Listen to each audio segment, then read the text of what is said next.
Поехал друга провожать, потом себе повестку взял и сам поехал. Вот уже 3 года будет, как он в Москве.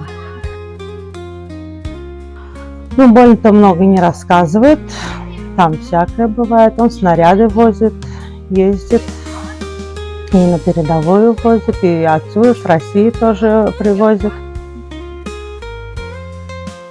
У него вот 5-ю медаль он получил, недавно татарстанскую ему дали.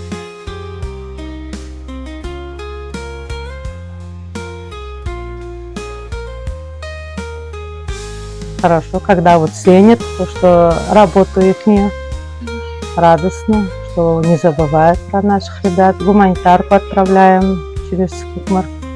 Я очень люблю папу и очень по нему скучаю.